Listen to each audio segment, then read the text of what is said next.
안녕하십니까, 레필입니다. 10월 3일 두산 에너빌리티 보도록 하겠습니다. 증시 먼저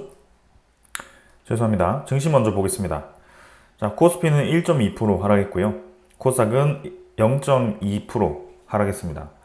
자, 코스피가 또 급락을 하면서 진행이 되었고요. 외국인 투자자는 3천억 매도를 했고요. 기관 투자자는 7천억을 매도하면서 또 두 개의 투자자가 합쳐가지고 1조 가까이를 코스피에서 매도를 하였습니다. 코스닥은 외국인 투자자가 200억, 기관 투자자가 420억을 각각 매도 매수를 하면서 크게 변화는 없었지만 마찬가지로 하락으로 진행이 되었습니다. 계속해서 코스피는 지금 아래로 다시 추락을 하고 있습니다. 2560포인트까지 떨어졌고요. 이전에 급락을 했던 엔캐리 트레이드 청산에 대한 우려로 급락을 했던 두 번 정도의 이 하락폭을 다시 한번 그 근처까지 도달을 하면서 코스피에 대한 또 위기감을 고조를 시키고 있습니다. 이 고점을 미처 회복을 하지 못한 채로 또 떨어지고 있고요. 60일선은 여전히 떨어지고 있고 21선도 같이 떨어지면서 단기적인 그런 추세가 아직까지는 상승으로 전환되지 않았다라고 보여집니다. 그래서 이 최근에 이제 퐁당퐁당 휴일도 좀 있고 해서 코스피가 계속 갈피를 못 잡고 움직이는 그런 모습도 있고요. 조금은 어려운 상황이 이어지고 있습니다. 투자 수급을 보게 되면 확실히 외국인 투자자가 계속 빠져나가고 있습니다. 이 투자자는 지금 뭐 몇 달째 빠지고 있는 상황인데요. 이 부분에 대해서 좀 예사롭지 않다라고 보고 있습니다. 연말에 가까워질수록 외국인 투자자에 대한 이탈이 지금 집중되고 있고, 그동안 이제 매수를 이어오던 기관 투자자, 특히 금융 투자도 이제는 매도로 변환을 하고 있습니다. 그래서 이전에 이 금융 투자의 매수세는 언제든지 빠져나갈 수 있다라고 말씀을 드렸고요. 이번에 이제 3일 정도 해가지고 1조 2천억 정도 또 집중되면서 매도가 이렇게 지수를 끌어내리고 있습니다. 외국인 투자자는 이틀 정도 매수를 하다가 결국에는 다시 더 큰 매도로 빠지고 있는 상황이고요. 코스피가 아직까지는 상승으로 방향을 못 잡고 있다라고 보여집니다. 코스닥도 마찬가지입니다. 지금 투자자 수급을 보게 되면 외국인 투자자, 기관 투자자 매수 매도 반복하고 있지만 최근 들어서는 다시 매도에 집중을 하고 있습니다. 크게 많은 양이 아니지만 코스피보다는 지금 뭐 코스닥에 조금 외국인 투자자가 매도를 덜 하고 있긴 합니다. 그러나 뭔가 코스닥은 이전에도 이 수급에 따라서 움직이기보다는 좀 증시에 대한 분위기, 글로벌 이 움직임에 대한 영향을 더 크게 받았기 때문에 지금도 이제 수급적으로는 뭐 크게 변동 없지만 꾸준히 이제 차트적으로 일봉이 떨어지는 모습이 나오고 있습니다. 그래도 이제 코스피처럼 아래로 완전히 이 저점을 근처로 끌어내리지는 않았는데요. 한번 이 상황도 좀 지켜보도록 하겠습니다. 아무튼 지금 우리나라 양 증시는 굉장히 어려운 상황이 이어지고 있습니다. 해외 증시 분위기를 보면 다우 나스닥은 여전히 보합 수준으로 고점을 잘 지키고 있습니다. 나스닥을 보게 되면 지금 꾸준히 이제 바닥을 찍고 올라간 분위기고요. 여전히 자리를 지키고 있죠, 고점. 특히 월봉을 보게 되면 우리나라 증시와는 완전히 분위기가 다릅니다.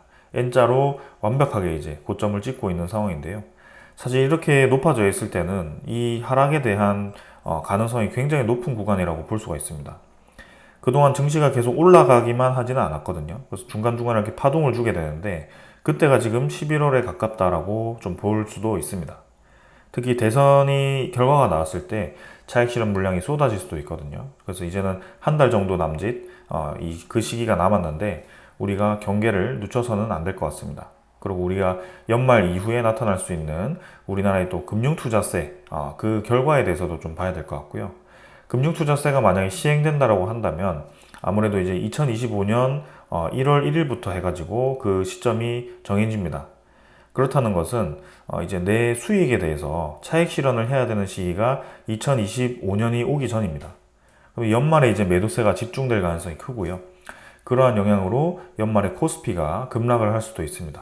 그래서 그러한 부분들을 체크를 좀 해야 될 것 같고, 그 금융투자세는 지금 이제 10월 달에 좀 결정이 날 것 같습니다. 그래서 우리에게 지금 남은 이 올해가 한 두 달, 세 달 정도, 두 달이죠? 한 세 달이네요. 네, 세 달 남았는데 그 세 달에 좀 변수가 많이 남아 있어서 그러한 부분들을 하나씩 좀 체크를 하면서 가겠습니다. 어제 우리나라 증시가 또 급락을 한 이유 중에 하나는 니케이 지수가 또 같이 급락을 하였었거든요. 참 얄밉게도 우리나라가 휴장을 하면 이제 니케이는 올라가고 우리나라 장이 열리면 니케이가 자꾸 급락을 합니다. 그래서 이렇게 왔다 갔다 하면서 우리나라는 지금 장이 열릴 때마다 2번 정도 하락을 하였고요. 니케이는 또 오늘 2% 가까이 반등을 하면서 어제 내렸던 부분에 대해서 좀 반등을 시키고 있습니다. 그래서 아무래도 이제 이 총리가 바뀌면서 니케이 일본 증시가 지금 금리를 그 금리에 대한 상승을 가속화시킬 수도 있다는 그런 우려감이 좀 있었는데요. 오늘은 조금 완화하게 그렇게 얘기를 하면서 다행히도 이 금리에 대한 그런 우려가 조금은 불식되는 듯한 모습입니다. 그렇다는 것은 이제 우리나라도 내일쯤 하면 그런 우려에 대한 불식으로 엔캐리 트레이드 청산에 대한 우려가 이제 불식되면서 조금은 우리나라의 증시도 살아나지 않을까라는 생각이고, 그리고 이제 원달러도 지금 보시면 조금 이제 반등을 하였습니다. 그래서 완전히 이제 쭉쭉 떨어지다가 지금 1330원대로 다시 반등을 했는데, 지금 상황에서는 어떤 지표가 급변하게 변동한다라기보다는 어느 정도 자리를 잡으면서 시장에 안정감을 주는 것이 좀 우선이라고 보여집니다. 그래서 어떠한 방향으로 가는지 한번 계속 지켜보도록 하겠습니다. 미국 증시는 지금 약하게 하락을 하고 있고, 유럽 증시도 마찬가지 0.4% 정도 선물 지표가 하락을 하고 있습니다. 그래서 뭐 크게 많이 떨어지진 않고 있는데 일단은 전체적으로는 조금 조정세를 받고 있고요. 그다음에 원자재 가격을 보게 되면 국제유가가 70.8달러 수준으로 이전보다 조금 높아졌죠. 아무래도 중동의 그런 전쟁 위기감이 계속 커지고 있고요. 특히 이스라엘과 이란이 직접 이제 충돌을 하는 상황까지 왔기 때문에 그에 대한 영향으로 또 어제 우리나라 증시가 떨어지기도 했습니다. 그래서 아무래도 그런 전쟁에 대한 영향으로 국제유가가 좀 올라가는 모습이었고요. 천연가스도 2.9달러 수준으로 평소보다 높이 계속 유지를 하고 있습니다. 채권금리는 3.79%로 조금 이제 최근에 3.7% 중반 초반에서 반등하던 그 포인트보다 조금 올라가는 분위기고요. 이게 이제 얼마나 또 올라가는지 또 체크를 해보겠습니다. 한치 앞을 예상하기가 어려운 그런 상황이고, 어떠한 변수에 의해서 이 글로벌에 대한 경제가 급속하게 분위기가 바뀔 수 있다라는 그런 생각이 좀 들고 있습니다. 각 국가가 지금 기다렸다는 듯이 금리를 빠르게 내린다라는 것은 그만큼 경기가 좋지 않다라는 시그널이 나타났다라는 것이고, 거기에 대해서 우리가 빠르게 금리를 떨어뜨리더라도 그 시기가 혹시나 늦었더라면 거기에 대한 이 경기 침체에 대한 트리거가 될 수도 있다. 근데 이제는 침체를 넘어서 글로벌 금융 위기가 올 수도 있는 그런 상황이기 때문에 거기에 대해서 우리가 계속 시그널을 체크를 해야 될 것 같고요. 특히 우리나라 증시에서 외국인 투자자가 계속 이탈을 하고 있고, 그 다음에 위험 자산에서 계속 빠져나가려고 하는 그런 분위기가 형성이 된다면 어떠한 위험 시그널을 지금 이제 현금 자산화 시키면서 대응하고 있는 이 투자자들이 늘고 있다라고 볼 수밖에 없습니다. 그래서 그러한 부분들을 우리도 좀 체크를 해야 될 것 같고요. 지금은 나의 자산을 이제는 위험 자산의 비중을 늘리기보다는 조금씩 줄여가면서 혹시 모를 그런 상황에 대비를 하는 것이 맞다라고 보여지고, 분명히 이제 금리가 인하되는 것은 경기에 이제 유동성 공급을 하면서 좋은 분위기가 형성이 된다라고 할 수 있겠지만, 그 유동성 공급이 본격적으로 진행되려고 한다면 금리가 지금 이제 미국 기준금리가 5.0으로 낮아졌죠. 근데 이게 적어도 한 3%대까지는 떨어지고 2% 중반까지는 떨어져야지 좀 체감을 할 수 있지 않을까. 근데 그 시기까지는 상당히 이제 시간이 필요해 보이고, 그게 어떠한 이제 그 중간에 어떠한 결과가 나오는지는 우리는 아직 알 수가 없습니다.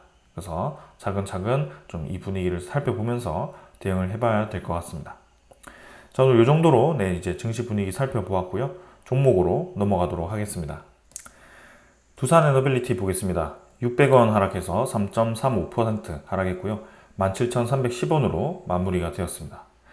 자, 오늘 뭐 코스피 급락을 하면서 두산에너빌리티 포함한 관련 이제 테마들이 같이 좀 크게 떨어지는 모습이었고요. 보통 종목들이 3% 4% 떨어졌기 때문에 뭐 비슷하게 테마가 같이 하락했다라고 보시면 될 것 같습니다. 거래량은 여전히 부족했습니다. 그리고 일별 거래량도 250만 주로 크게 거래량 없이 떨어졌고요. 거래량 없이 떨어졌기 때문에 언제든지 이렇게 거래량 없이 올라갈 수도 있다. 지금은 상승 하락이 계속 반복되고 있는 구간이다. 상승했다면 며칠 동안 또 하락하고, 며칠 동안 또 상승하고, 며칠 동안 또 하락하고, 좀 있으면 또 며칠 동안 상승하는 구간이 나올 겁니다. 그게 지금 계속 반복이 되고 있다는 것이고, 제가 이 구간이 계속 의미가 없다라고 말씀을 드린 겁니다. 그래서 왔다 갔다 하고 있기 때문에 우리 투자자 입장에서는 투자에 대한 흐름을 바꾸지 않는다면 지금 이 상황에서 우리가 주가에 너무 연연할 필요가 없는 구간이다. 특히 증시에 대한 분위기가 좋지 않은 상황이기 때문에 이 증시가 어떤 방향으로 가는지 조금 더 집중을 하는 것이 좋겠다라는 생각입니다.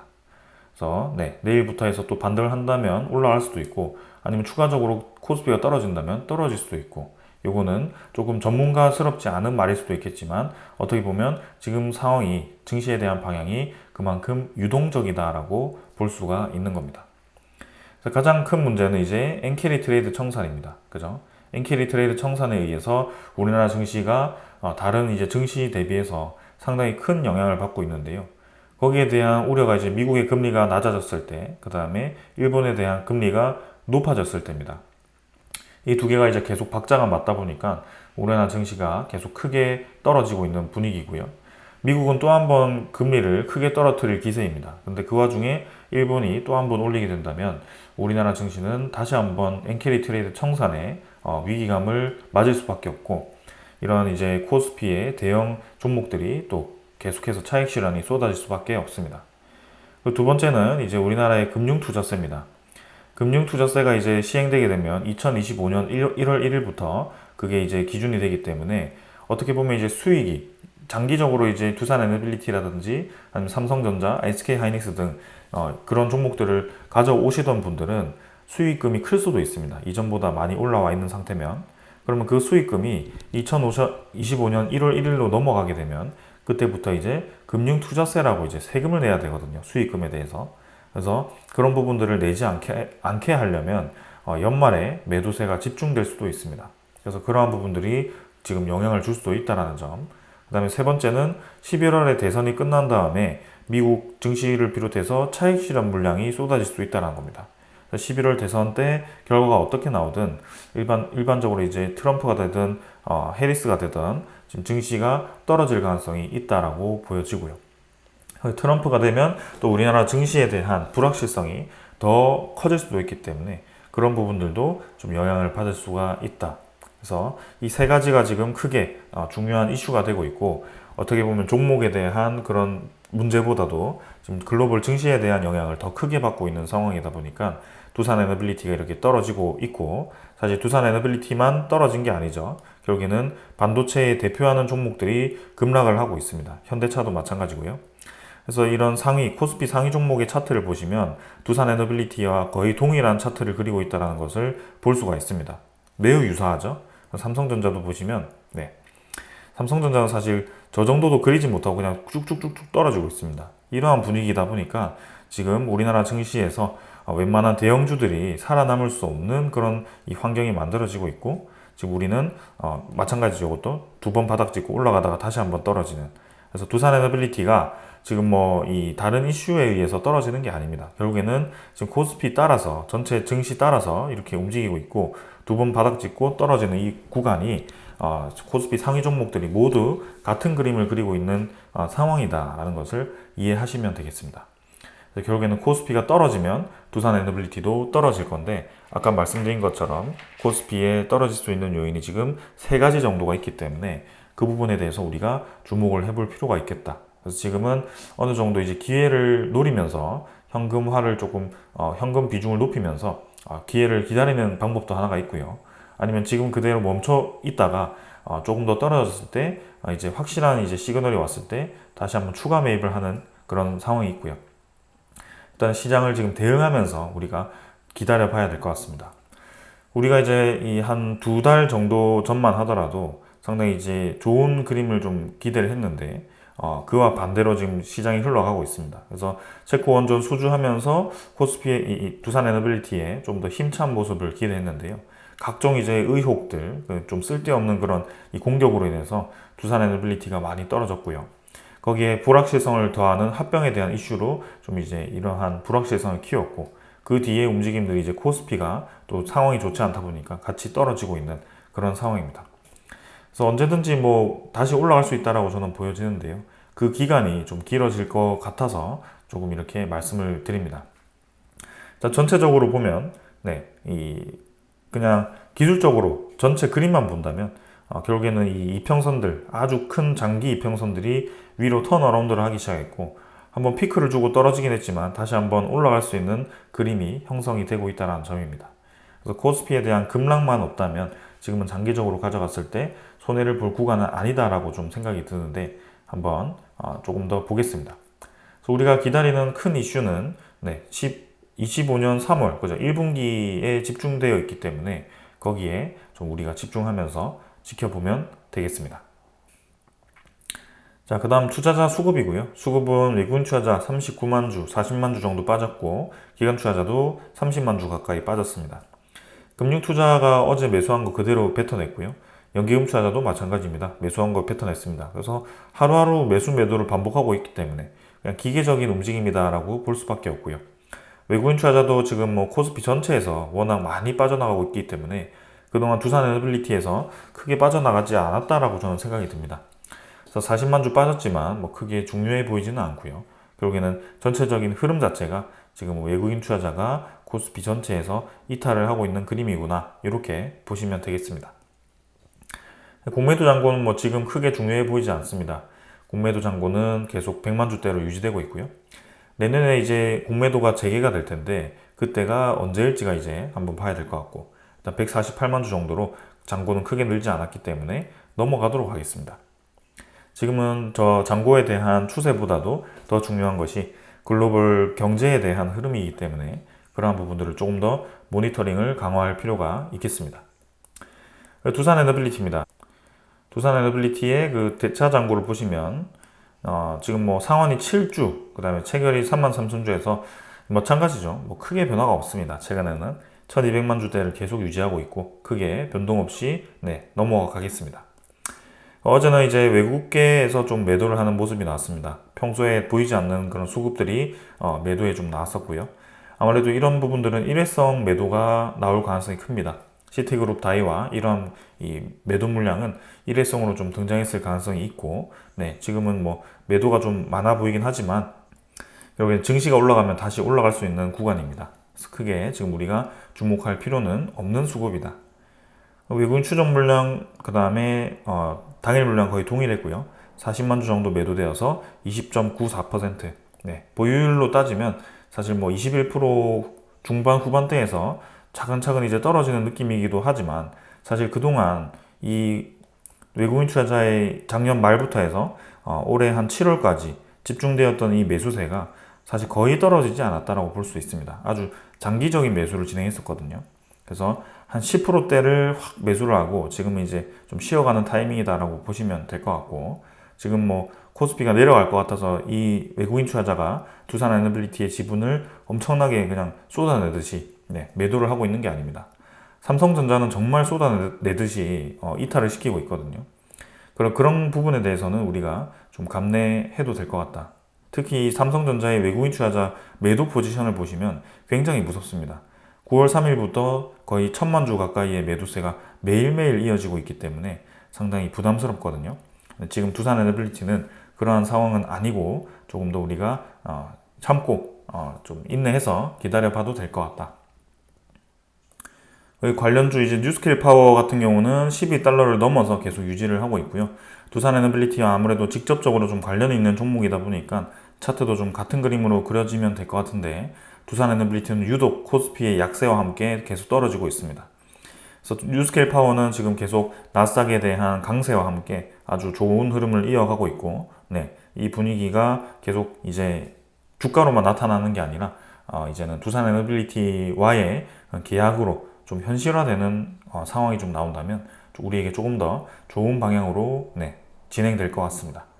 아무튼 전체적인 이 방향은 맞아 보이는데 시장에 대한 변수들이 조금은 이 투자에 대한 애매한 이 상황을 만들고 있습니다. 그러나 그동안 우리가 가져왔던 한 4, 5년 정도의 그 기간을 보면 코스피가 흔들렸더라도 결국엔 다시 반등하는 구간이 만들어졌기 때문에 이제 금리 인하가 본격적으로 시작된다고 한다면 내년에 이제 위기가 오더라도 그 뒤에 나타날 수 있는 대응이 증시에 대한 반등을 만들 수도 있다라고 볼 수가 있습니다. 이러한 사이클을 한번 전부 다 경험을 하셨다면 이제는 시장에 대한 대응을 어느 정도 본인들이 할 수 있을 정도로 이 실력이 늘어났다라고 저는 보여질 것 같고, 금리에 대한 정확한 이해가 앞으로 주식 투자를 떠나서 전체적인 이 위험 자산에 대한 투자에 대해서 그런 방법을 좀 이제 터득을 하실 것 같습니다. 그래서 이왕 이렇게 된 거 내년까지 가져가서 금리 인하에 대한 사이클까지 한번 경험을 해 보시면 확실하게 느낌이 좀 오지 않을까 싶습니다. 자, 오늘 요 정도로 이제 두산 에너빌리티 기술적인 부분들 다 확인해 봤고요. 오늘 준비한 소식들 좀 전달 드리도록 하겠습니다. 자, 아무래도 요새는 이제 두산 에너빌리티가 직접적으로 이제 수주하는 소식이 좀 뜸합니다. 수주를 하더라도 가스터빈 위주로 좀 수주를 많이 하고 있고, 원자력 테마에 대한 수주 소식이 조금 오래되었죠. 그래서 추가적인 이제 수주 소식을 좀 기다려야 되는 그런 상황 속에 국내와 국외에 대한 시장을 주목할 수밖에 없습니다. 그래서 국내에 대한 시장은 지금 굉장히 정치적으로 격돌을 하고 있기 때문에 상당히 좀 불확실성이 크다라고 볼 수밖에 없는데, 국외에 대한 시장은 그래도 어느 정도 우리의 예상대로 흘러가고 있다라고 볼 수가 있습니다. 그래서 폴란드 원전도 이제 본계약을 앞두고 있고, 체코 원전도 본계약을 앞둔 상황 속에서 우선 협상자 대상자가 이제 선정이 된 거고요. 그걸 이제 뭐 이 부산 엑스포라든지 아니면 뭐 그런 다른 이 것들과 좀 비교하는 분들이 있는데요. 사실 그렇게 비교할 수가 없습니다. 우선 협상자 대상자라는 것은 이미 거의 수주를 했다라고 볼 수밖에 없는 상황이고, 체코 입장에서 대안이 없기 때문에 우리나라와 계약을 할 수밖에 없다라고 보여집니다. 굉장히 정치적으로 계속 그런 것들을 엮어서 좀 얘기를 하고 있길래 좀 아쉽다는 생각이 들고요. 체코 원전에 대한 이 확정은 무조건 될 것 같은데, 이제 웨스팅하우스와의 합의를 이제 어떻게 할 건가를 좀 우리가 좀 지켜봐야 될 것 같습니다.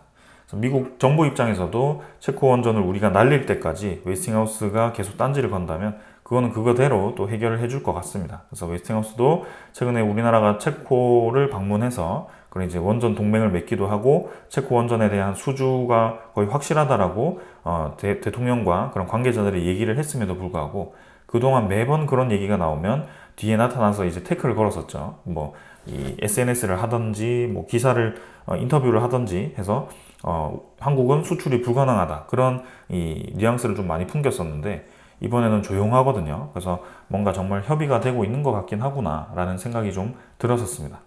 그래서 조만간 이제 그 소식을 좀 기다려 보면 될 것 같고, 일단 이 개별적인 우리나라의 수주 소식보다도 사실 전체적인 시장 상황이 더 중요합니다. 이 국외가. 근데 제가 한 이틀, 3일 전인가요? 이제 재생에너지에 대한 한계와 이제 원자력 에너지에 대한 필요성이 이제 글로벌 에너지 테마의 그죠? 에너지 시장의 트렌드다라고 좀 말씀을 드렸었는데요. 실제로도 계속 그렇게 되고 있고, 지금 이제 미국을 중심으로 해서 그러한 움직임이 점점 더 가속화가 되고 있습니다. 그래서 미국 에너지부가 초소형 원전 기술 지원을 위한 개인 애니 바우처 선정 기업을 발표를 했다라고 합니다. 그래서 이렇게 4가지 기업들이 선정이 되었고요. 이제는 초소형 원전을 개발을 하겠다라고 명시를 한 겁니다. SMR을 넘어서 이제는 초소형 모듈로 진행을 하겠다. 상당히 고무적이죠. 근데 초소형이 나오면 SMR이 그러면 시장이 완전히 없어지냐? 그건 아닙니다. 왜냐하면 초소형과 소형 모듈 원전과 대형 원전은 엄연히 이제 분야가 다릅니다. 이 용량이 한 1400메가와트급, 요거는 이제 한 300메가와트급 이하, 요거는 거의 5메가와트급 이하이기 때문에 용량별로 이제 굉장히 규모가 차이가 나고요. 이렇게 이제 적재적소에 이 당장 필요한 전력들을 붙여가지고 안정적으로 공급해주는 것만으로도 상당히 고무적인 기술이다라고 볼 수 있습니다. 초소형을 지금 300을 만들려면 거의 60개를 만들어야 되고, 굳이 그 소형을 만들어서 60개를 붙여다가 300메가와트를 공급할 필요가 없습니다. 결국에는 이 초소형 같은 경우는 5메가와트 수준의 적은 이제 에너지가 필요한데, 그거를 조금 더 이 안정적으로 공급을 하기 위한 그런 곳에 만들어질 거라고 저는 보여지고 있습니다. 그래서 엄연히 분야가 다른 분야이기 때문에 그렇게 이 초소형이 개발되어서 SMR 시장이 없어질 것 같다라고 보는 것은 좀 아니다라고 생각이 듭니다. 아무튼 이게 중요한 이유는 지금 미국의 에너지부가 계속 이 개발에 집중하고 있는 분야가 원자력 에너지, 핵 에너지에 지금 기술 개발을 몰두하고 있다. 그래서 거기에 지금 이 기술이 돈이 몰리기 시작하면 결국에는 산업 자체가 활성화가 될 건데 거기에 지금 우리나라가 동맹국으로 같이 협력을 할 가능성이 굉장히 커졌다라고 볼 수가 있겠습니다. 자, 그래서 미국이 지금 계속 AI 시대에 전력난 해소를 위해서 과감하게 원전 부활을 추진하고 있다라고 얘기가 나오고 있고요. 인공지능 혁명이 지금 미국에 나타나고 있죠. 사실 다른 국가 대비해서 이 인공지능 기술 입장에서도 이미 미국은 엄청나게 앞서 있습니다. 그래서 뭐챗 GPT라든지 그런 오픈 AI가 대부분의 지금 미국 이쪽이 선점을 하고 있고 그런 이제 모델 자체가 인간을 뛰어넘는 모델 자체라고 나오는 것들이 모두 미국에 집중되어 있기 때문에 지금 미국이 계속 그 AI에 앞서 나가기 위해서는 데이터 센터를 늘려서 그 학습량을 늘리는 방법을 선택하고 있다라고 볼 수밖에 없습니다.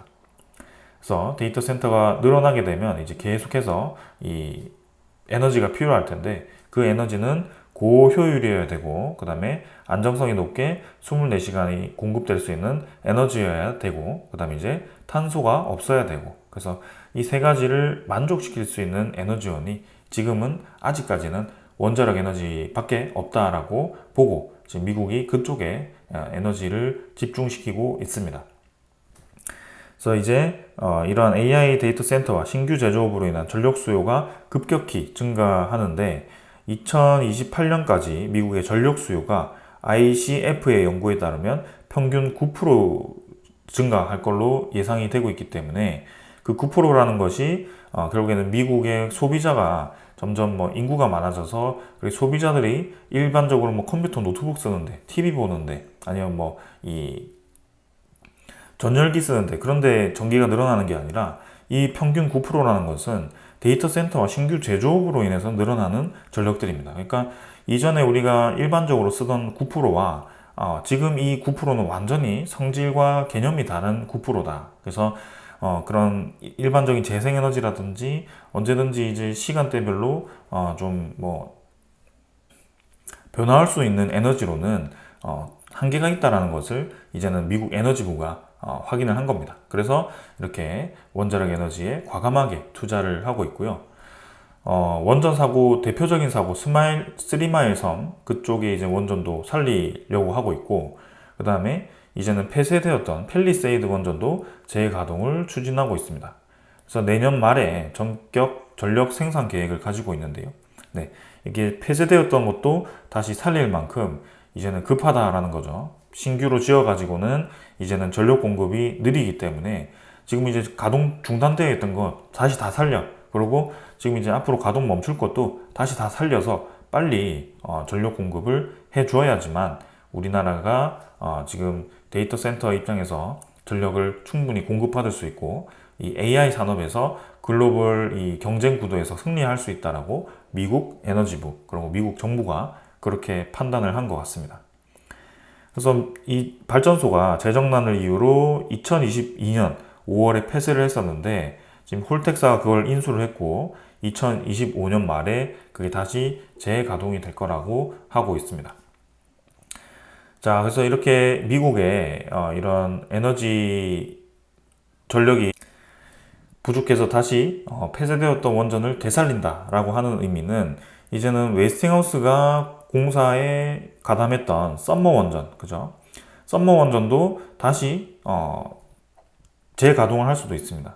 그래서 썸머 원전을 재가동을 한다면 두산 에너빌리티가 그쪽에 이제 기자재 납품을 하기도 했었고 이전에 기사에 의하면 두산 에너빌리티가 아직 웨스팅하우스에 그런 원자로를 가지고 있기 때문에 그러한 부분들을 웨스팅하우스로 다시 역수출을 할 수 있다는 소식이 7월 달에 나왔었습니다. 그게 지금 현실화가 되고 있고요. 조만간 두산 에너빌리티와 웨스팅하우스에 다시 한번 협력하는 그 소식이 저는 나올 거라고 확신하고 있습니다.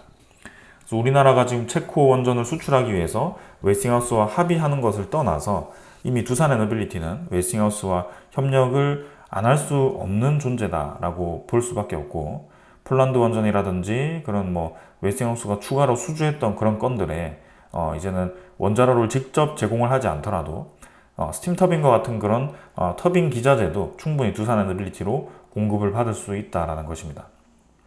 그게 하나의 돈이 얼마 되지 않더라도 수천억밖에 하지 않더라도 그러면 그 개수가 많아지면 점점 더 많아질 거고, 특히 그 터빈 자체가 체코, 우리의 전방 기지에서 생산이 된다라고 한다면 체코 입장에서는 더더욱 좋게 인식을 할 겁니다. 그래서 체코 원전에 대한 본계약이 그러한 이제 체코의 현지화, 그 다음에 스코다 파워의 확장으로의 연결이 된다면 아다리가 이렇게 딱 맞죠. 그래서 상당히 그림이 괜찮다라고 저는 생각이 들고 있습니다.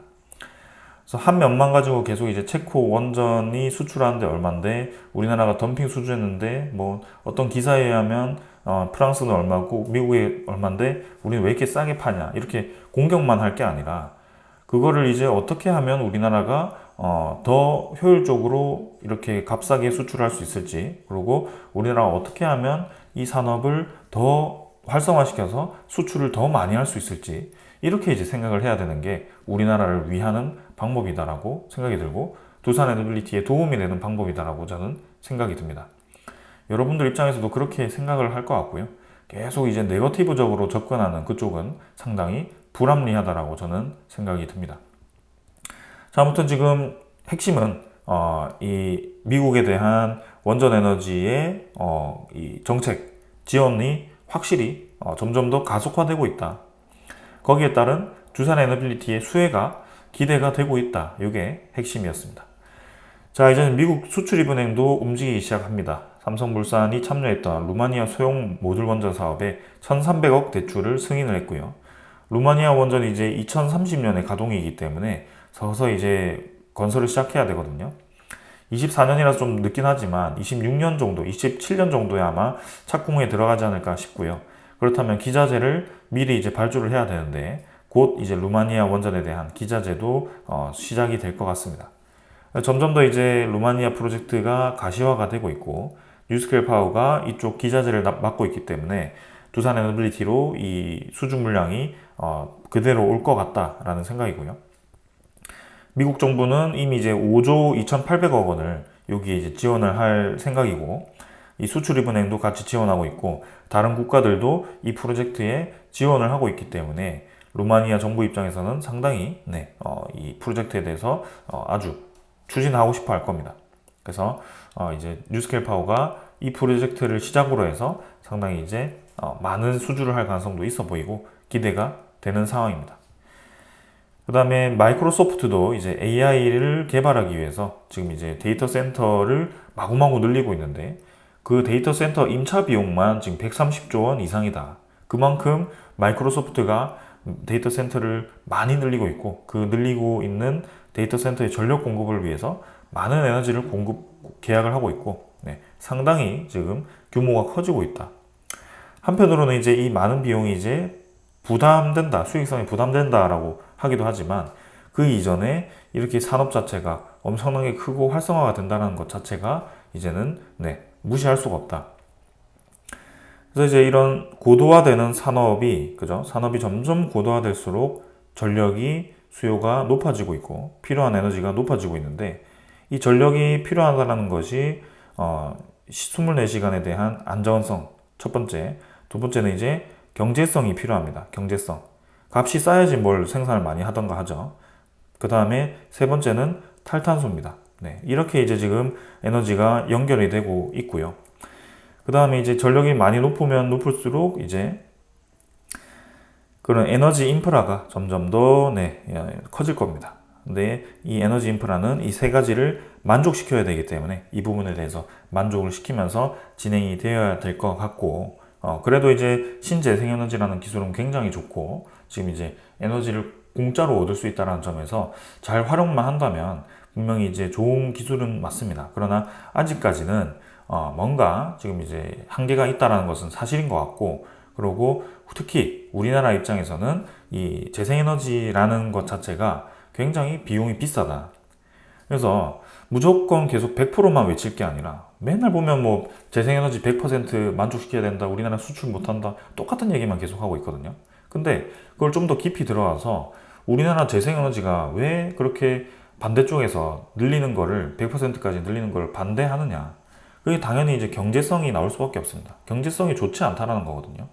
우리나라가 왜 유럽과 미국 대비해서 경제성이 좋지 않냐, 재생에너지가 90%가 민간 소유를 하고 있기 때문입니다.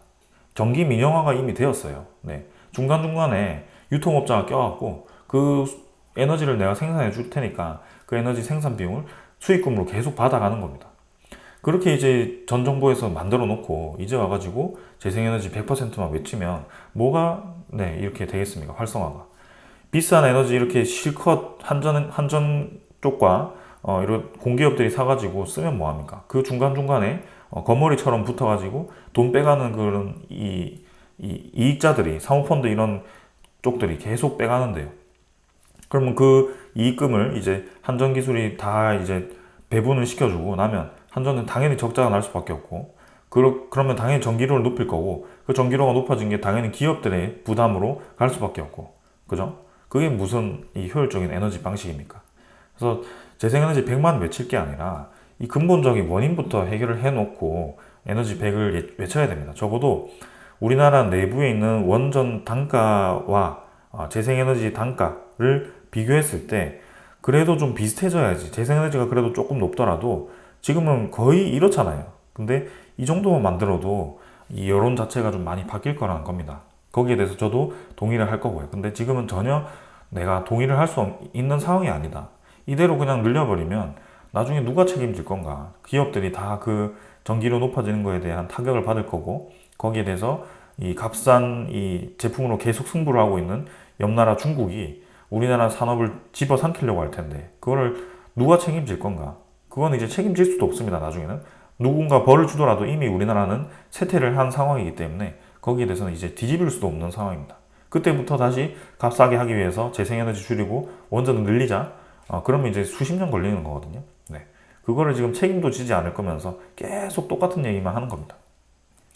11차 전기분을 격도를 하는 것도 저는 지금 이해가 되지 않거든요.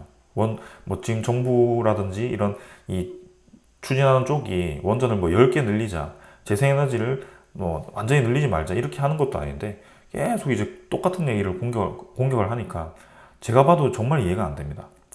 그래서 2038년까지 전력 수요가 지금 157.8기가와트가 늘어난다라고 표현되어 있습니다. 이게 중요한 게 뭐죠?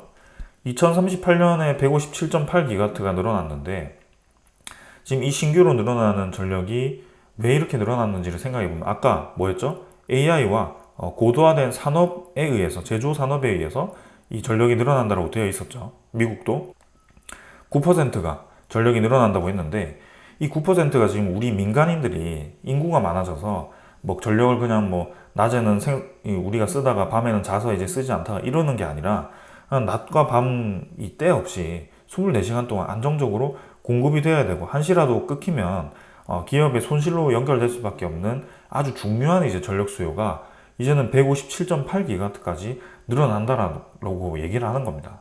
근데 이거를 지금 이제 신재생에너지로만 채우면 그게 감당이 되냐고요? 절대 안 되거든요. 신재생에너지를 157.8기가와트로 이제 우리나라에 다 깔아다가 만들었습니다.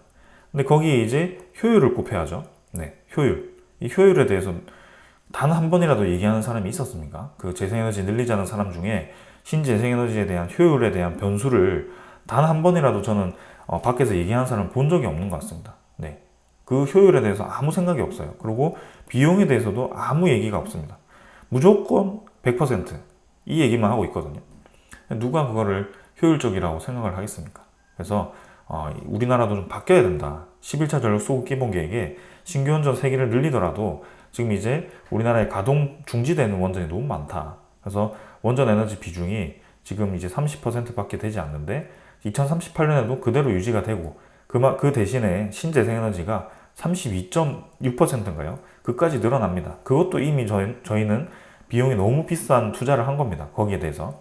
그래서 그것만 하더라도 산업 비용이 지금 증가해서 우리나라 웬만한 기업들이 국내에 공장을 지금 짓다가 중단을 해버리고 해외로 나가잖아요. 삼성전자 지금 반도체 공장 우리나라에 짓던 거 중지했습니다. 왜 중지하겠습니까? 해외에 값싼 데다가 공장 투자하겠다는 거거든요. 네. 그렇게 기업에 대해서 계속 전력 가지고 장난을 치면 우리나라 내부에 있는 공장들이 다 동남아시아라든지 아프리카라든지 이런 인도 쪽이라든지 이쪽으로 다 나가버릴 겁니다. 우리나라의 일자리가 계속 줄어들 거고 거기에 대해서 네, 기업들이 계속 이제 돈을 생각했을 때 불합리하다라고 생각하면 도망갈 수밖에 없습니다. 제발 그거를 생각하시고 좀 이제 얘기를 하셨으면 좋겠고요. 네, 전체적인 그림으로는 국내나 국외나 지금 두산 에너빌리티에 도움되는 방향으로 되었으면 하는 바람이고, 시장에 대한 에너지는 지금 이 전체적인 이치를 보았을 때 맞는 방향으로 가고 있는 것 같다. 경제성으로 향하고 있다. 이렇게 보시면 되겠습니다. 자, 오늘 여기까지 하고 마무리하겠습니다. 감사합니다.